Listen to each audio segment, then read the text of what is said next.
Hey, everybody, this is edition number 3 of the Cybersecurity Defense Ecosystem thing we do every month. And here we have the 3 champs of cybersecurity. We're going to talk about what happened this month, all right? Like every month's going crazy, but this month, I don't know if it's even crazier than last month, but let's see what happens. So I know we've been to a lot of events. So let's kick this off. Evgeniy, give us a bit of a brief intro about you. Nim, then you go next, and Adam third, and then we're going to start the game. Thank you for being here. We've been doing this for some time, and I really like the ideas that now we can do it monthly. It keeps us very sharp on our toes. We bring stories. We want to educate people. We want to learn from people as well. I'm Evgeniy. I've been around cyber for quite a long time. I recently joined a company called Discern Security as strategy officer, but I'm continuing to helping companies in general as well and helping people in cyber as well. And I do want to appreciate the Channel Next event. All of us being there last week. Yeah, Sounds like it's been like a month ago already. It feels like a month ago. And by the way, if you notice the mask behind you, anonymous, right? That is actually Evgeniy without the mask. Just so you know. Supposed to tell everyone. Come on. Well, you know you've got it there. Anonymous. Nim, a little bit about you, my friend. Awesome. Nadarajah. I've been doing this for about 30 years, as you guys know. And, I said this in, I think, Evgeniy, your webinar or your podcast when we recorded, I think, a year ago. I don't ever feel like I'm working because security is my intersection of passion and purpose. And I'm just here happy to be able to help everyone who's listening. And, if I can help improve security quotient of one person, I would have achieved my goal. Damn, love it, man. All right. How do you do that thing, by the way? It's like that, right? I think it's like that. Yeah. I'm not into that stuff yet, but I get sure it. It's not this one? No, that's a different kind, man.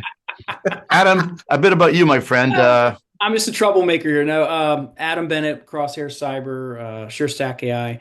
Been doing this a long time as well, and love what you're doing with CDE, what we're all doing with CDE, and look forward to the conversation. All right. Good to see you for first time face to face. It was very good to see you. That was nice last week. Yeah, we all met last week. Excellent. And by the way, these guys are just giving you a very kind of like a small snapshot of who they are. I encourage you to go to LinkedIn, right? Check their profile, connect with them because they're the real thing, right? Evgeniy, let's talk about the events you've attended this month, let's say. So after Channel Next, that was, by the way, awesome, and we had an amazing panel about cyber. I couldn't join the second day, but I know it was very great talking to other people.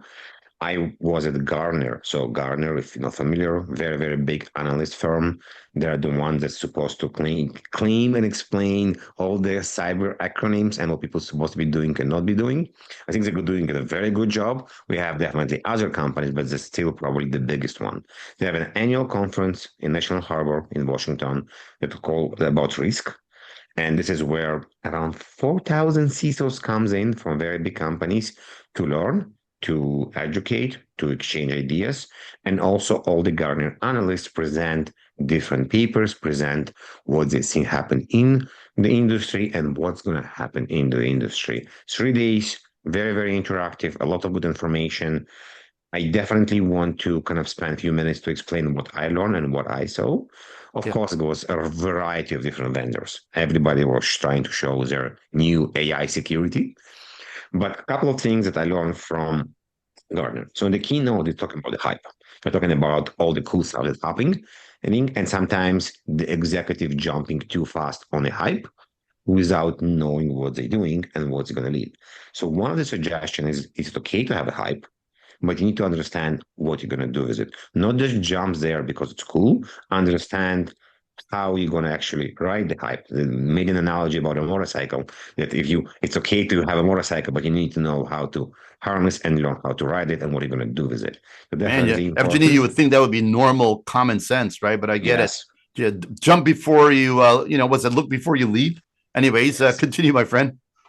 The other part, there was interesting conversation about AI and what is the industry want us to tell you. All the guys from OpenAI and all the leading firms basically says you have to do it now. Everybody going to be dead. And what's in a way, the people that are doing the research telling. And the research is a bit more reserved about how AI going to change everything versus the people that want to sell you an AI subscription, definitely screaming their ass off, if I can say this about this part.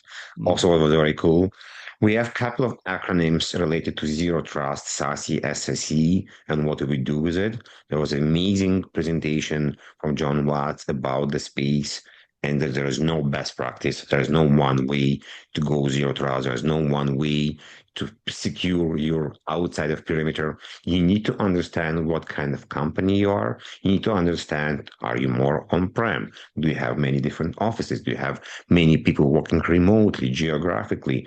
And you cannot just take and say, okay, this is the way we have to go. You need to adapt and understand based on your company what's working for you. No cookie cutter approach. So this was very good. The part that was relatively new for me it was the mesh architecture. Interesting presentation, conversation about how we connect different vendors. I'm a solution architect by trade.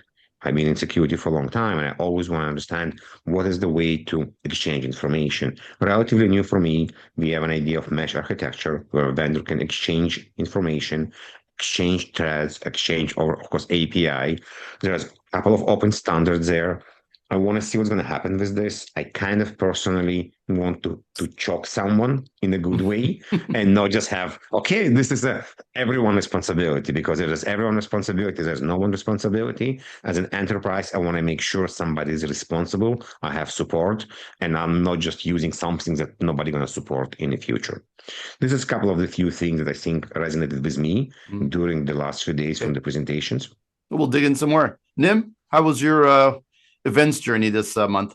It's been a busy month, Julian. 3 conferences in 3 weeks. It started off with the CDO Magazine event, and it was all about Chief Data Officer at CDO Magazine.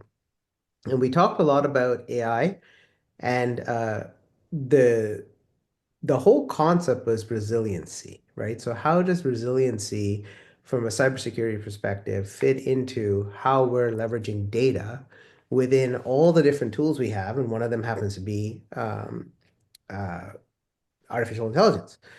And the common theme, to Evgeny's point, everyone was hype, hype, hype, AI, AI, AI. But when you sat down and started talking to each other, everyone's sort of in that same conundrum. We're using it, but we are being very careful and pragmatic in our approach, because just turning it on, not knowing what data you have, not knowing where it is, not knowing what the implications are, it's going to be, the wild, wild west, and it's going to be a significant privacy challenge. We also talked a little bit about quantum, because, encryption, it has a lot to do with data and what's happening in the world with quantum. And the reality is, we are less than 5 years away from being able to say that quantum is actually affecting your security posture. So we have 5 years to figure it out. And in that window, we really need to understand what is the state of cryptography within the organization. And when Hey, you Nim, I heard it's 2027, man, that IBM is going to release 75 quantum computers to the wild or whatever's going on. But it looks. Everyone has a timeline, but when you look at the adoption timeline, it took us 10 years to get comfortable with the cloud. It took us 2 years to get comfortable with AI. So quantum's going to happen even at a faster pace. And, yes, 2027 is when, the IBM is saying they're going to have 256 qubits or whatever amount of qubits they're going to be making available. But waiting till then to say, okay, now I need to deal with this, it's too late. Yeah. Right? It's way too late.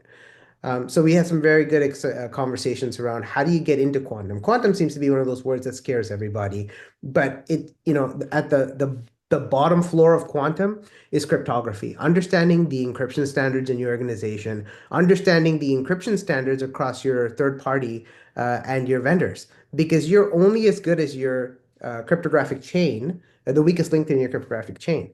So let's start the conversation there. So another conference also, we had talked about more data and AI. And then we had a real estate conference, went down to a real estate conference in Savannah, Georgia for Realcomm. Again, there was a lot of AI talk. I was turning green after hearing AI for three events in a row. But this one was different, because how are you using AI to drive intelligent, smart building decisions. Mm. And everything to do with moving people, creating pathways, determining, what to build, where to build, how to build. This is the application of how business is using technology to drive informed decisions, right? Mm. It's very fascinating to see multiple business side use cases on how AI is helping them optimize and make more effective decisions in their businesses. Interesting stuff. Adam, what did you learn this month, man? There's a lot. You're always learning in this field. That's what I love about it. So, so I was up at obviously at the event in Niagara Falls. Great event. Great to meet some people in person. Um, you know, obviously tons of talk about AI. I think actually there were some really good discussions around sales and marketing, sort of some how-tos, some really cool tools and processes. Some of it was sort of a rehash of some things I'd heard before, but some of it was new. So I really definitely when I pull my phone out to take a picture of a slide, then it's rare. So Mm. I did that more than I normally do. So I think that's a good metric for me It to say, is. this is something this is something that Adam was in the room. I was in the room. So I won't say I was in the effing room. Yeah. So that was really cool. And just meeting a lot of really really good MSSPs and MSPs from that sort of region, really good. I wasn't at PAX 8, but our COO Nick was, so I got a debrief from him. Aside from Snoop Dogg being the entertainment, which is really interesting. I think this is again, just a lot of AI and agentic AI. So he learned some good things, and actually kind of leads into what I was talking about with you guys earlier today. There's some, this is not like brand new, but there's some emerging attacks on AI, attacking sort of the architecture, the underlying frameworks with agentic AI, model context protocol, and some of the. I'm not going to go into all the details because it's we'd all glaze over, but I think what I take from it is that that some of the things that have been built, and this was when the same, if you look back to when the internet was built, some of these things, the way they were built was not with security necessarily in mind from the ground up. And there's issues with trust models, so all kinds of things that are going to be taken advantage of, and this is going to be continue to be a theme. But it also goes back to something you mentioned, Nim, which we talked about last time as well, and that is, this you have to have a good handle on your data and who has access to it, and making sure that it's least privileged. Because if you don't do that, then these things are compounded. So Adam, how are they getting into those AI things? Like what are you hearing? Like specifically, what's the bad part of that? Well, it's bad because number one, some of these things, like the one that came out with Copilot, there's no interaction required on the part of the user. So these they're able to inject commands, and they're able to trick the large language models into coughing up data. So there's mixing of data, of trusted and untrusted data, which is a problem, and they're able to actually trick the LLM into coughing up sensitive data. And this is all without the user doing anything. Now, that particular one, I think Microsoft has resolved that one, but the underlying vulnerabilities in MCP, with these tool poisoning attacks and things like that, it can be pretty dangerous. All right. Well, let's open the forum. Who wants to jump in next with something incredible that's happening in cyber this month? How about you tell us about the PAX 8 event? Oh yeah, were you there? Yeah, we got we got the Snoop Dogg thing. Randall was down there covering the news as well, and look, everybody is on the AI train, right? That's the basic common. Managed intelligence seems to be the word that's coming out now from a lot of these disties and marketplaces. They're just coining new phrases. The challenge is, how are the MSPs, channel partners, how are they going to leverage AI, right? We're looking at use cases right now that shows some MSPs are way ahead of the curve. They're squeezing out 30-35% increase in productivity by using a variety of AI tools.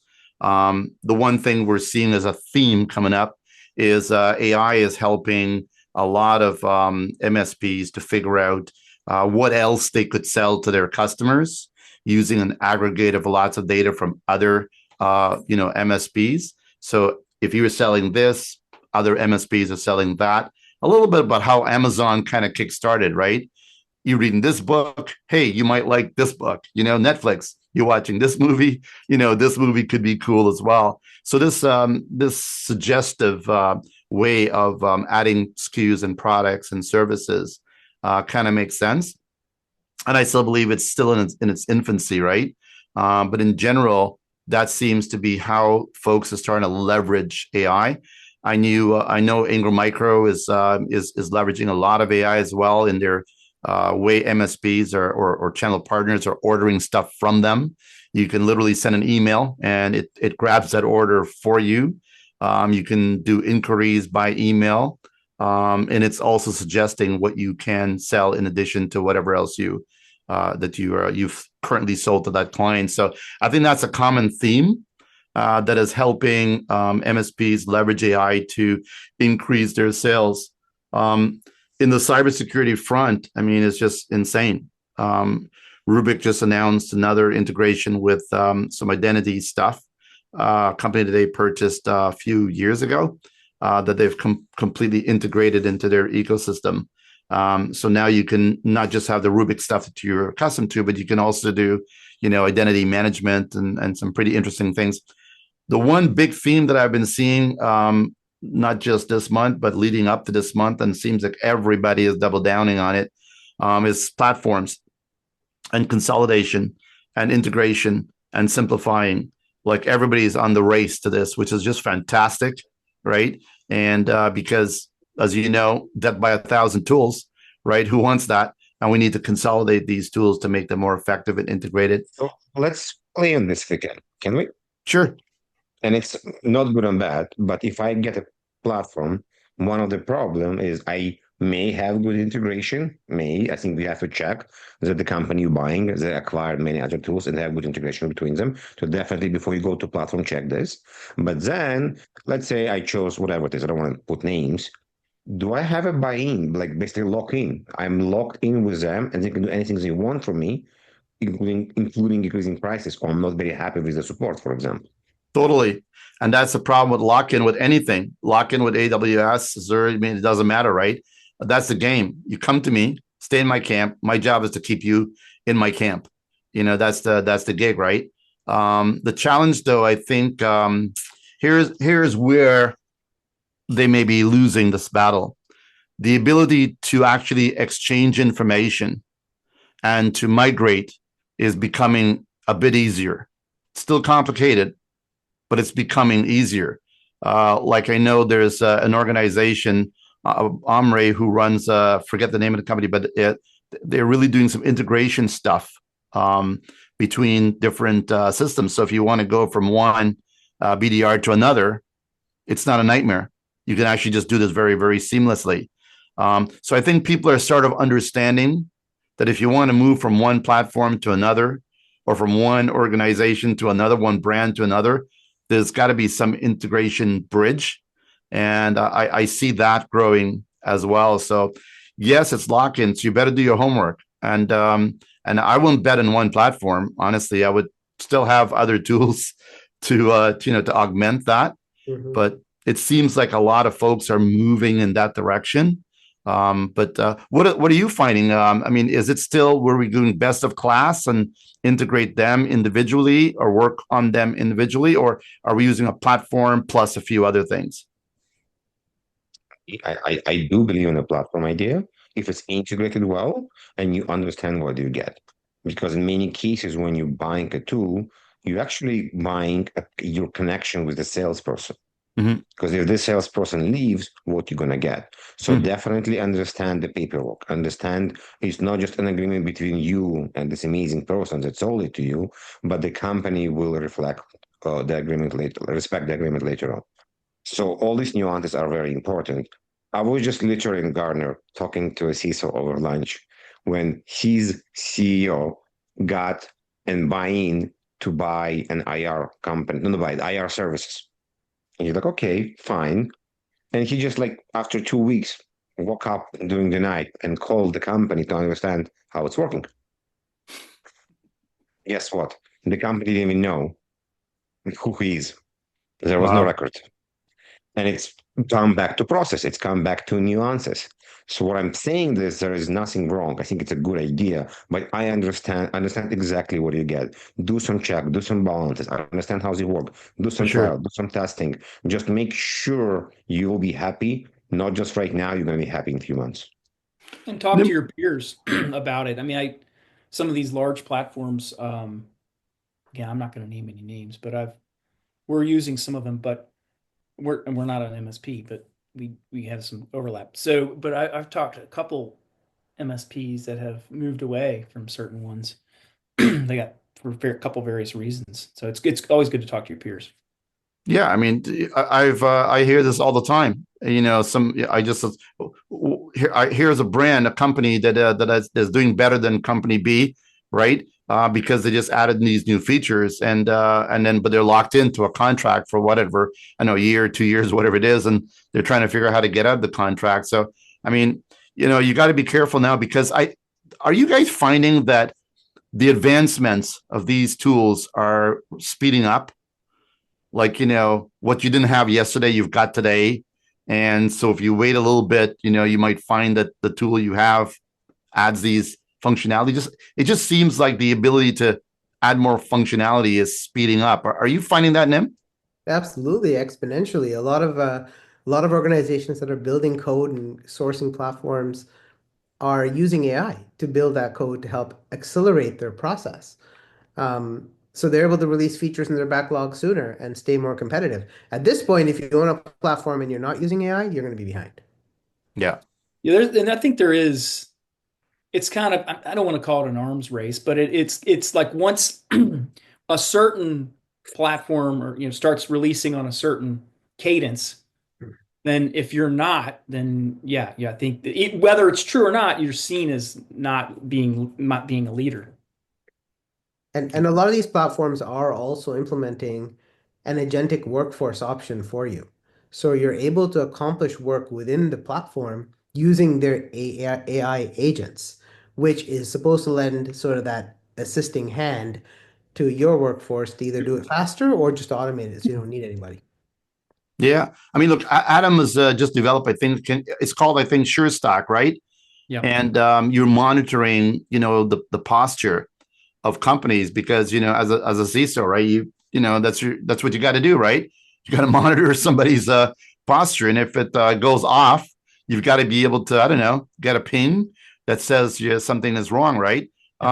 Give us a bit of an overview of how that tool is sort of helping, you know, with posture management. Well, the idea is, number one, we don't have enough people to do this. And then, even before AI came around, Yeah. we didn't have enough people to do this job, right? And so then the pace got even hotter with AI, the pace of attacks, and so what do we do? So we actually flip it around, and you try to use AI for the good. So we're not. It's not just AI though. We're taking years of human expertise, standards, best practices, and then we're combining that with AI, and then we have some automation built in there. And so we're integrating with security tools from your security stack to help you better manage that stack to make sure, hey, Joe didn't open up port 3389 on a system overnight and leave it open, or SSH, or he didn't, you're getting the best that you can from these security tools. Because let's face it, and we were talking about this earlier, there's a lot of complexity, and this is powerful, but that also creates risk. It creates risk of breaking something, or there's also a risk of not fully utilizing a tool. We talked about, I've got examples of, organizations, not enabling something for whatever reason. It could be it broke something, or they didn't, the CEO didn't like it, or some admin just turned it off because he wanted to. I don't know, but there's cases of actual incidents because you didn't utilize that feature.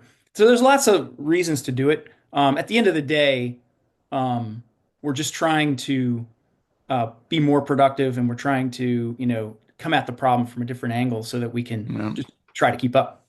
Yeah, man, it's like this is the challenge with this industry, right? A lot of the tools are just not available because there's not enough bodies, right? That's going to be able to do the high end stuff. So what you got to do as a CISO, you got to build stuff. You got to build tools to kind of like monitor the tools that you're using, right? It's just kind of an insane world we're living in. There's a lot of tools. There's more than 4,000 vendors in MSPs. Yeah. That definitely will be very confusing to understand what you're using. And I want to add something to Adam. It's what people are doing, but if you're not discovering the assets correctly, if you don't know what we're protecting, it's going to be a problem. So there's a lot of unknown, and definitely if you don't know how many windows you have in the house, you're able to make sure all of them are closed. For sure. Yeah, it's a real problem. And essentially, we talk about in risk management, know what your most important data is, and NIMS. We talked about this last time as well. But it's the same thing with assets too, like because that's sometimes where the data lives, and that's how you access that data. It's huge. It's a huge problem. Yeah, discovering those devices and stuff. Hey, I want to touch bases on one of the things that everybody in the industry uses, probably a BDR solution, right? It just seems like it's a race to the bottom. Like the pricing has gotten to a point when it's not just commoditized. It's like air now. It's like everybody's got one. And we're seeing a lot of companies starting to pivot, adding more functionality, more things. One company I recently interviewed, the company, by the way, I was talking about was called Storage Guardian. Omri, really smart dude. And what it was is he had a BDR solution for like decades, right? And then of course margin pressures just kind of like squeezes that down to the point when I'm not sure if that's worth it anymore. So he pivoted, and what he's doing now, he's using that kind of a NIST platform to help people to prepare for when there's a breach, do some table things and that type of activities. And he's actually helping a lot of companies do migration as well to move from one platform to another.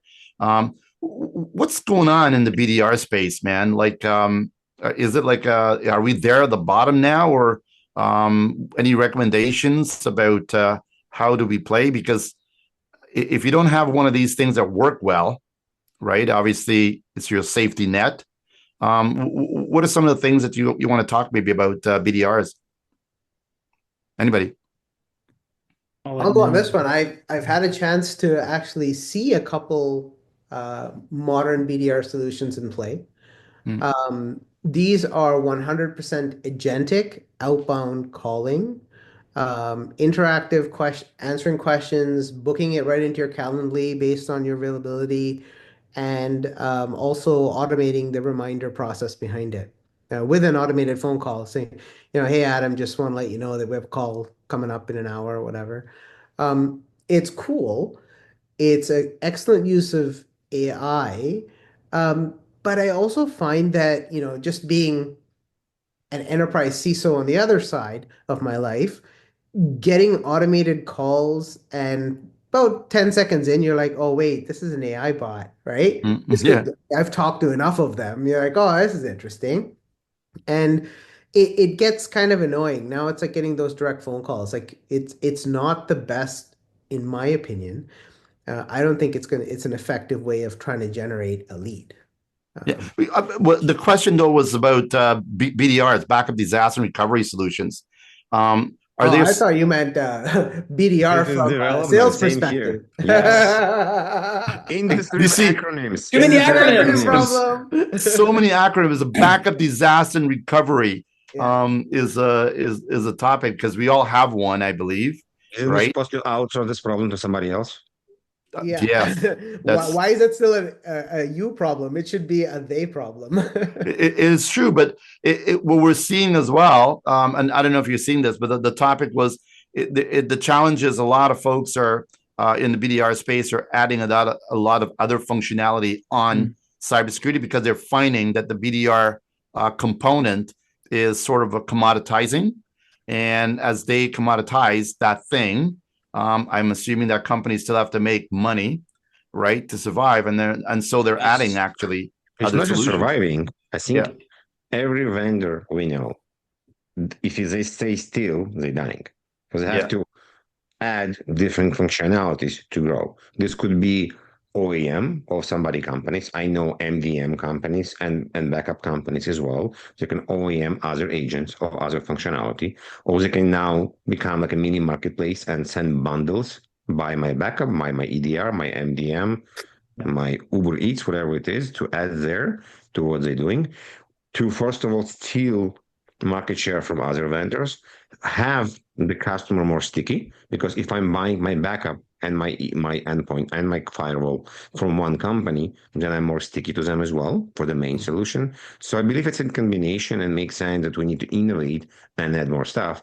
If they don't find a way to innovate in the backup itself, they're going to find a way to innovate from something else. This could be a validation of the backup, could be maybe the cheaper way to do backup, different ways. Should we be Yeah, and worried if the backup companies, um, are commoditized? I don't think the commoditized part is the risk that I see, or the problem that I see. I think, and sort of to, Evgeny's point, it may be attractive for certain MSPs and certain companies to have one button to push for all these different things. Myself as a CISO, I don't like it. I don't like to put all my eggs in one basket. And what I find is that a lot of the times that these companies they'll buy capabilities, or they'll outsource it and they'll bolt it in, and it's not Mm. cohesive, and it's certainly not market leading. But again, I think it's such a big market, it makes sense for some folks. Oh, I think the challenge, Julian, from the backup perspective is it appears to be a race to the bottom because you're looking for you're selling a simple service. Here's a backup of your data. And I think there's a value add layer missing there to talk about, look, it's not just backups. Now we're talking about retention. We're talking about the intentional separation and copying of information and aligning that with whatever your records management architecture and information management architecture is going to be. Like, it's not just about the software, but it's about the value the software delivers, and that is a big differentiator. Anybody who's a backup software product that can now look at this from not just, hey, yeah, we're going to back up your data, it's going to be here, it's going to be hot, it's going to be cold, becomes less relevant. It's the logic behind what you're backing up, how you're backing up, and the intentional purpose of it. Because privacy rules are changing, retention laws are changing. mm, People with AI are becoming more aware of what type of data they have and where it should be held and who should have access to it and how long you should hold on to it. And yeah. that has to be transitioned into the whole backup world. And of course, the speed of recovery, right? I mean, if your recovery is going to take forever, then what's the point? Let's go around the table here and maybe just as we got the last few minutes here, what is one breach that you saw this month or whatever that you want to maybe share and talk about how we can help people to prevent that, or what is your analyst of it? Who wants to kick it off? I don't know. You were saying about something before we started. Yeah. So should it be a public one, or can it be just something that Anything, just anything that you find interesting as a breach. Because let me bring up one that I'm not going to name who it was because it was one of our customers, but I just want to talk about sort of what it is, because we've run into this type of thing 3 or 4 times over the last 6 months with a couple of customers. And it has to do with contractor access to company systems and data. So 2 different times, we had contractor devices that weren't properly secured that were coming into, they're doing development, they've got, cloud systems, all kinds of things. And, through our instrumentation, we get alerts and we figure out what happened and we lock the accounts and all that. But ultimately it comes down to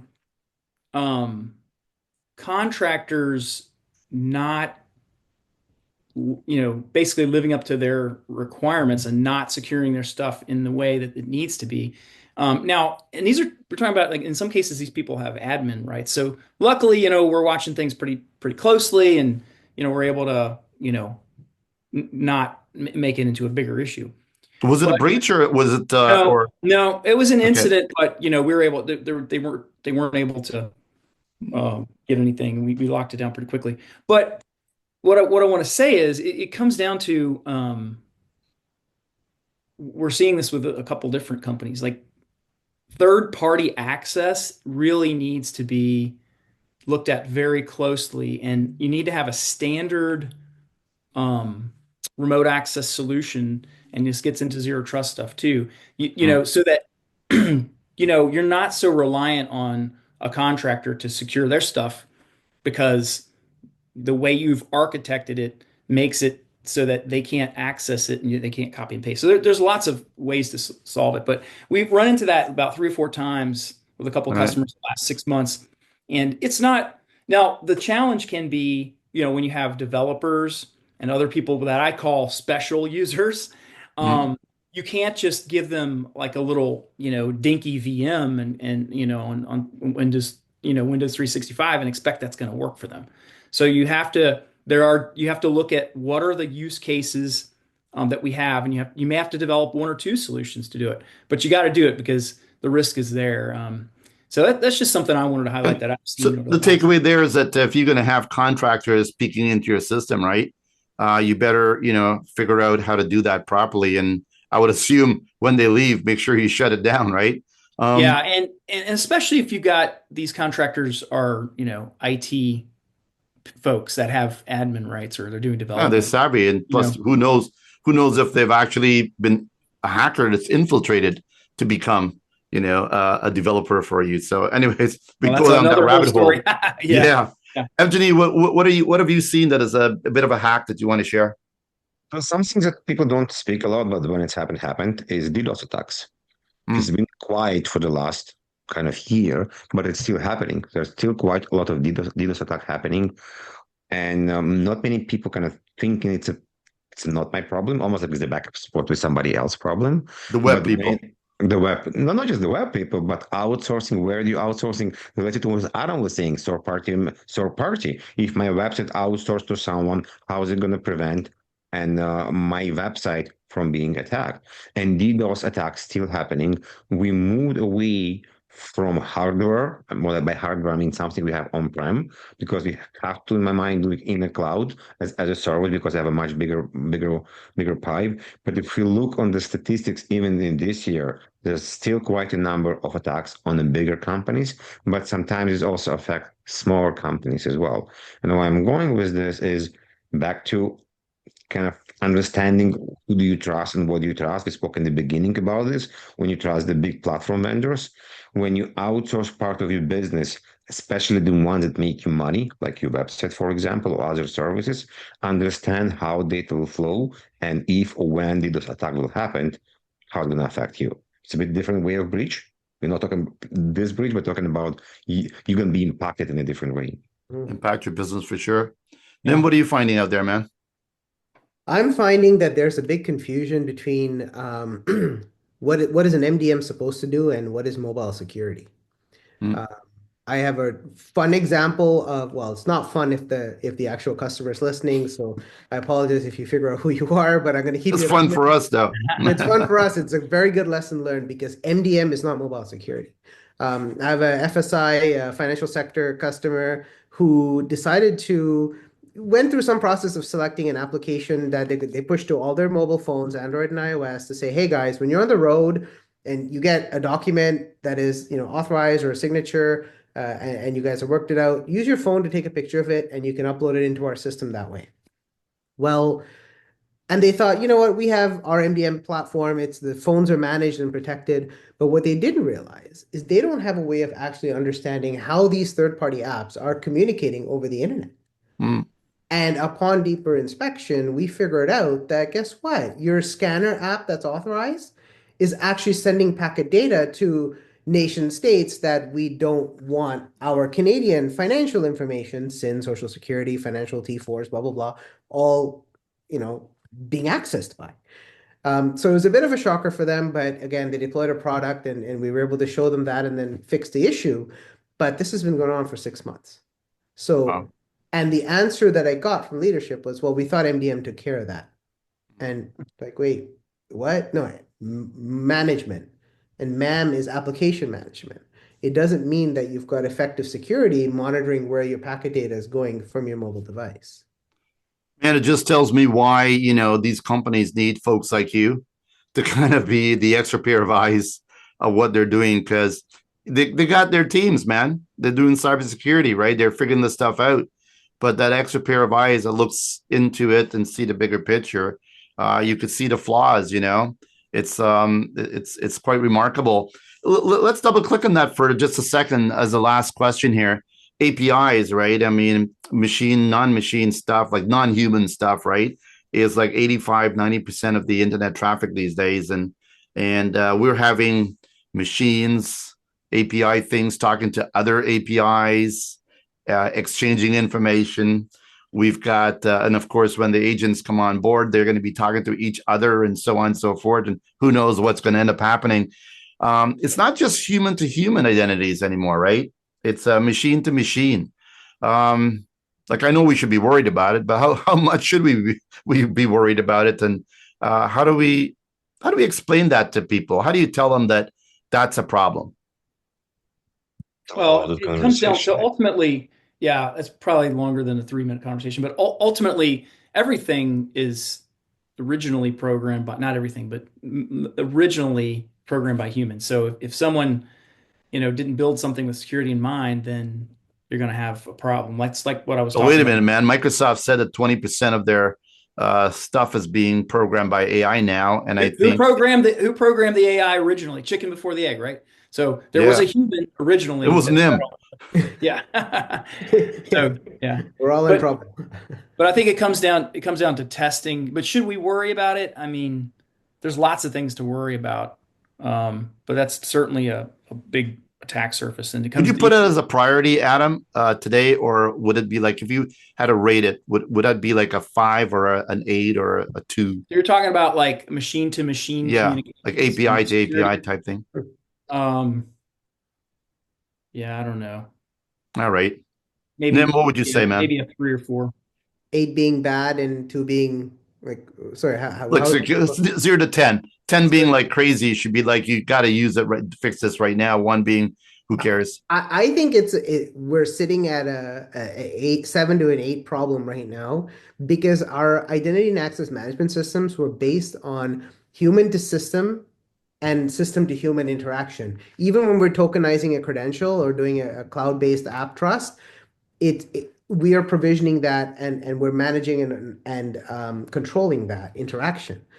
If you have an agentic system to an agentic system implementing access controls and provisioning and deprovisioning, we don't have a controller in place that's going to make sure that another agentic agent can somehow give itself an elevated access and go do whatever the hell it wants to do. So controlling that whole agentic identity management is an entire line of business waiting to be taken.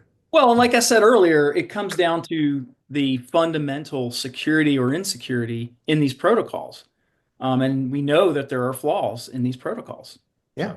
Man, I could see AI saying, give me full access. And another AI goes, hey, why not, man? You're my buddy. What's that thing, man? They had a couple of AIs talk to each other in English or whatever, and then all of a sudden it's switched to their own machine language. I mean, I hope that's an actual hallucination. I thought the whole thing was AI itself, so I wasn't really sure how real that was, but I hope it's not real. It's really hard to tell. Evgeniy, what's your thoughts on machine to machine, man? Is it something we should be worried about? Is it a 10? Is it a 1? Is it a 5? So we definitely need to worry about it because machine to machine is not just AI to AI. We have a lot of different service accounts that are not part or have an identity. So services, I forgot exactly the name right now. I forgot non-service accounts. I forgot the exact name. But Non-human there's accounts, non-human non-human, identities. not human data. Thank you very much. There's a lot of them because every service need to call a different service. And if we go to AI, we have the entire idea of MCP right now, how we have a chain. So we're going more and more and more there, and we need to understand the hierarchy between them, how they connect, what kind of permissions they have. There are specialized products in the space. Again, we don't want to name vendors right now, but it's a definitely problem. It's definitely hard to understand because there's many of them. We should probably have a session to kind of dive in there. Mm. Well, at some point, man, we're going to start naming names. But let's wrap this up right now. Look, we're going to do one more next month again and give a brief of what happened, in the previous month and so on. And the mission is to help educate everybody as best we can. But it's beyond this, right? There's a lot more things we're doing. So check out the newsletter, check out this discussion. And if you have any questions, pop it up and we'll tackle that next month. If you have any topics you want us to cover, let us know. We'll cover them. Yes, send them. Right, we're trying to figure out what you need and help you to deliver. Adam, Nim, Evgeniy, as usual, my friends, thank you all very much. Until next month, of course, we'll be talking before, but have a good one. Cheers. Thank you. Thank you.